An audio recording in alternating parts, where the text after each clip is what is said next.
Bonjour, je pense sérieusement que la guerre est imminente, une guerre qui va embraser peut-être le Proche-Orient, la Corne de l'Afrique, peut-être aussi encore en Europe et peut-être en Asie, en mer de Chine et en Venezuela, partout, même en Afrique, ça craint. Si on a affaire à des dirigeants fous, à des dirigeants mondialistes, à des dirigeants qui tiennent à leur plan du milliard d'or pour éliminer une grande partie de la population humaine. Et ils sont en train de cacher tout leur fiasco en économie. Ils ont détruit l'économie de leur pays dans les pays occidentaux. Et maintenant, il n'y a qu'une seule façon de se sauver, c'est par des guerres. Des guerres qui peut-être vont rapporter aux complexes militaro-industriels, aux grands fonds d'investissement qui investissent dans l'industrie d'armement et créer une nouvelle économie. En tout cas, c'est dans ce sens qu'ils sont en train d'aller. Ils ont en face d'eux les BRICS qui sont en train de faire obstacle à ce plan, surtout avec la Russie et la guerre d'Ukraine, parce que c'était ça le, le, la tête de pont de ce plan, c'était l'Ukraine. Détruire la Russie économiquement et la partager ou prendre possession de ses richesses, ce qui ne marche pas, et au contraire, ils ont fortifié la Russie et ils lui ont permis d'avoir un traité stratégique avec la Chine. Maintenant, ils sont dans le même combat contre ce mondialisme. Trump, qui aussi contre le mondialisme, est en train de trouver toutes les accommodations possibles avec la Syrie et avec la Russie pour arrêter la guerre de l'Ukraine, pour qu'il s'occupe de la Chine, parce que pour lui, son plan aussi contre la Chine a échoué, puisque la Russie et la Chine, ça devient trop fort, trop fort pour les États-Unis ou pour l'OTAN ou pour qui que ce soit.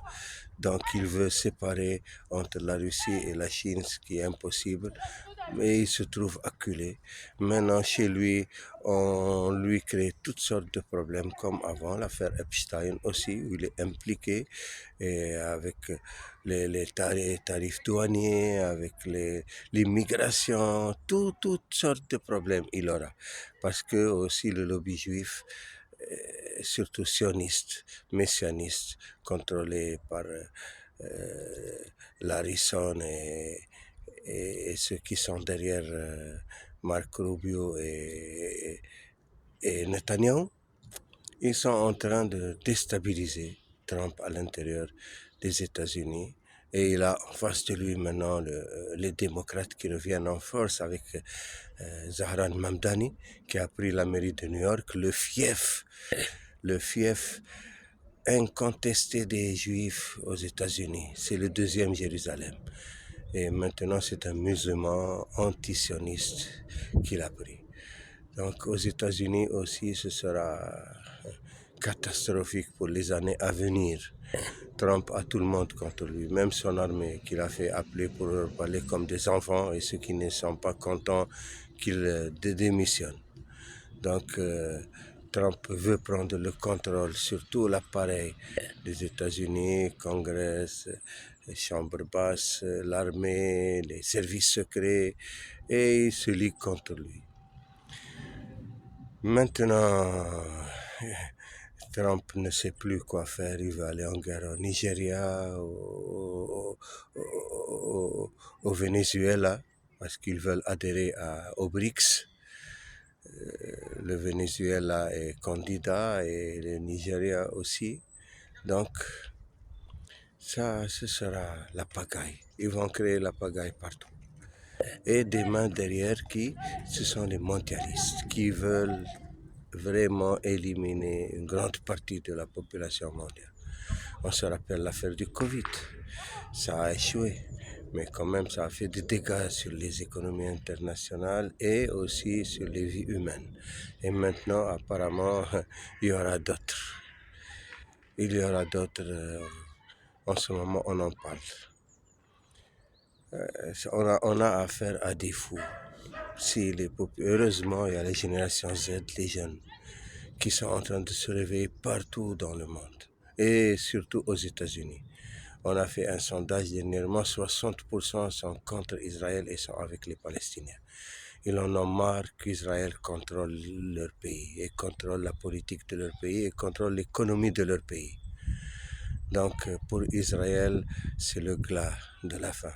Ça sonne la fin. Les Houthis, les braves, les héros du monde arabe et musulman ont annoncé clairement qu'ils seront de la partie dans toute intervention israélienne contre n'importe quel pays musulman ou arabe. Liban, Syrie, Égypte, quel que soit le pays qu'ils vont attaquer, ils se préparent à attaquer l'Iran ou le Liban, les Houthis seront là. Et les Houthis derrière aussi l'Iran. Ils ne vont pas rater cette occasion parce que la prochaine guerre sera la destruction d'Israël. Et ça, même les cerveaux israéliens sont contents de cela. Ils sont en train de se retourner contre leur population d'une façon incroyable. Et bien qu'il y a un blackout total dans les médias, une interdiction par les lois de divulguer n'importe quelle information sans passer par la censure militaire, mais où les esprits brillants d'Israël quittent le pays pour aller chercher leur vie ailleurs parce que ce n'est plus une vie pour eux. Guerre sur guerre, catastrophe, ils sont haïs du monde entier et même les juifs à New York et aux États-Unis, les jeunes surtout, sont en train de se dire que Israël nous met dans un embarras total. Elle retourne le monde entier contre nous. On n'a rien à voir avec Israël. Il y a The Voice of Jewish, la voix des juifs, qui dit que Israël ne nous représente pas. Et voilà où va le monde. Pour des personnes à la tête de certains pays, contrôlés par des lobbies puissants de la finance, et des médias et des fonds d'investissement, BlackRock, Vanguard et les grands, où tout le monde met ses billes, ses investissements pour créer plus d'argent et plus de richesses en faisant des guerres et en vendant des armes par des trillions, par des milliards d'euros et de dollars. Ils sont en train de s'enrichir aux dépens de tout le monde. Et ils ont tous acheté des terres ailleurs, fait des bunkers. Maintenant, s'il y a une guerre même nucléaire, ils vont être à l'abri. Une guerre nucléaire n'est pas improbable avec la tension et comme on a dit, Trump ne sait plus où il va et il dit que il pense toujours, je ne sais pas s'il le pense réellement, mais il le dit clairement que les États-Unis la plus grande puissance nucléaire, après c'est la Russie et plus loin encore c'est la Chine, alors que la Russie est de loin la plus grande puissance nucléaire au monde et que les armes que les Russes ont, aucun pays ne l'a et qu'aucun pays ne peut faire la guerre à la Russie. C'est la fin de tout pays qui va faire la guerre avec la Russie et peut-être la fin du monde. Parce que ce qu'ont les Russes comme armement nucléaire dépasse de loin les Américains et tous les autres pays. Et puis chaque jour ils sortent de nouveaux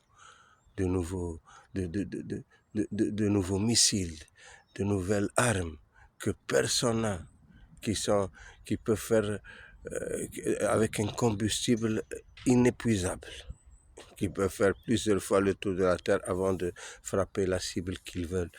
Ils ont créé des mini-réacteurs nucléaires avec lesquels ils peuvent faire l'exploration spatiale dans n'importe quelle galaxie. Donc là, ils ont poussé la Russie dans ce sens. Au lieu de signer les traités START, de la limitation des armes nucléaires, d'avoir une paix pour les pays et cet argent qu'on est en train de dépenser dans l'armement par trillion, de le mettre au service du développement des populations, de l'éradication de la pauvreté. Non. Pour quelques lobbies, quelques fous, quelques eugénistes qui sont... Il faut que les populations se réveillent Malheureusement, les mass médias mainstream sont contrôlés, mais heureusement, il y a les réseaux sociaux. Et maintenant, c'est la guerre même contre les réseaux sociaux. Ils veulent maintenant créer des lois, interdire, censurer, pour que les gens n'entendent plus qu'une seule voix. Et ils veulent mener où ce monde? Ils ne pensent même pas à leur enfant. Quel monde ils laissent pour leur enfant?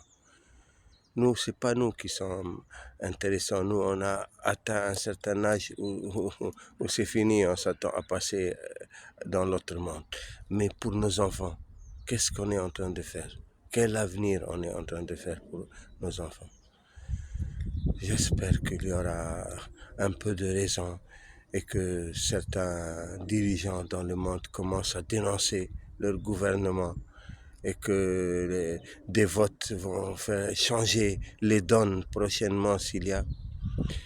Israël attend la venue du pape au Liban pour attaquer après. Le Hezbollah se prépare et ils l'ont dit. Ils sont fin prêts. L'Iran les a réarmés de nouveau. On dit même que l'argent entré par les Émirats unis, que ce soit avec la complicité des Émirats ou malgré les Émirats, parce que leur système bancaire le permet et ils sont protégés. Donc voilà, il y a des choses qui sont en train de tout bouleverser dans le prochain. Même les Émirats et l'Arabie Saoudite maintenant entrent en collision au Yémen. Et ils ne soutiennent pas les mêmes partis. L'Arabie Saoudite soutient Hadramaut et les Émirats soutiennent le Sud et l'armée du Sud va vers Hadramaut. Ils veulent prendre le contrôle, comme quoi c'est eux le gouvernement légitime. On a légitimé ce gouvernement par l'ONU, mais il n'a rien de légitime. Il était contrôlé par l'Arabie Saoudite et les Émirats. Après, maintenant, c'est un clash entre les Émirats et l'Arabie Saoudite. On va voir où ça va mener. En tout cas, cette région du monde le détroit de Mandeb, et puis si la guerre éclate avec l'Iran, le détroit d'Ormuz, les deux seront fermés. Maintenant, le pétrole atteindra des hauteurs inimaginables, de 300 à 500 dollars même. Avant, on pronostiquait de 200 à 300, mais maintenant, les analystes disent qu'il peut arriver à 500 dollars. Je ne sais pas, ça va servir qui, et ces guerres vont servir qui. Mais c'est un scénario malheureusement très très pessimiste. Espérons qu'on n'en arrivera pas là et qu'il y aura des gens sensés qui pourront maintenant arrêter cette escalade et trouver des solutions. Et puis la création de l'État d'Israël, malgré qu'elle est improbable et qu'elle est très difficile avec 800 000 colons en Cisjordanie qui va les faire sortir, mais il faut trouver une solution. Sinon, Israël va conduire le monde à sa perte. Et tout est là. Le foyer de toutes ces tensions, c'est ça. C'est la Palestine. Ce qu'on a fait aux Palestiniens, et surtout à Gaza, et même en Cisjordanie, le génocide, le massacre des enfants, des femmes, on les affame, ça a révolté le monde entier. Et ça, c'est devenu impardonnable et ça ne passera pas.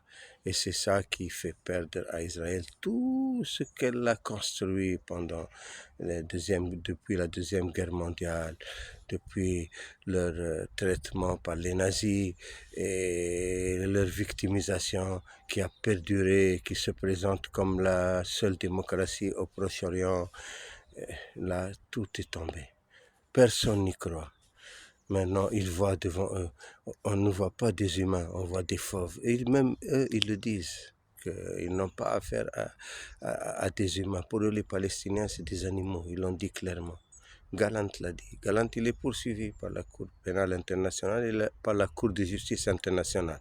Netanyahu aussi. Ils ne peuvent pas mettre le pied dans tous les pays du monde.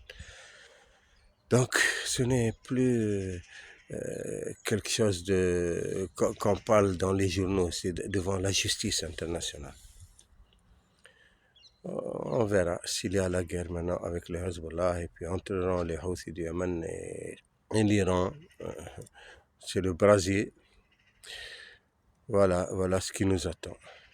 En Ukraine, malheureusement, comme on a dit, l'Ukraine, on l'a sacrifié depuis longtemps et jusqu'à présent, ils ne veulent pas arrêter cette guerre. Je ne sais pas où elle va finir. On a maintenant fait entrer la Turquie dans le jeu en faisant exploser deux grands navires porteurs de pétrole, 40 000 tonnes de pétrole devant les côtes turques. Maintenant, je ne sais pas si ce sera une catastrophe aussi écologique. Pour le moment, c'est la salle des machines qui a explosé, mais si le bateau coule avec sa cargaison, ce sera un événement qui va changer beaucoup de choses dans cette région. La Turquie a été victime de mains étrangères, comme l'a dit le ministre du Transport, et maintenant les investigations avec les renseignements généraux, avec l'armée, avec le ministère du Transport, pour eux c'est un acte de sabotage terroriste. On va voir la suite de cela. Maintenant la Turquie, elle est aussi en confrontation avec Israël sur la Syrie. Elle s'est rapprochée beaucoup de l'Égypte. Ils combattent ensemble au Soudan contre le Da'em Saria, l'intervention rapide d'Ahmedati appuyée par les Émirats et Israël. Voilà. Les amitiés et les partenariats sont en train de se faire, se défaire et se refaire. On assiste, avant qu'ils étaient les pires ennemis, l'Égypte et la Turquie, maintenant ils sont devenus des alliés stratégiques parce qu'ils ont des intérêts communs. Maintenant, Israël est dans un étau devant l'Égypte, Israël, l'Iran, le Liban. Et puis, ils osent encore menacer, croire qu'ils sont forts. Ils font. Netanyahu et Trump, c'est la même chose. C'est un pays puissant, le plus puissant de tout le Proche-Orient. L'Amérique, c'est le plus puissant de tous les pays. Et ils font vivre un mensonge à leur population. Et ils veulent les entraîner dans des guerres qui sont perdus d'avance et qui seront catastrophiques pour le monde entier. Bon, on verra la suite. Malheureusement, certains pays du Golfe sont encore, avalent ces couleuvres encore et ne savent pas dans quel bord se mettre. J'espère que chacun va prendre le parti le plus bénéfique pour son pays et sa population.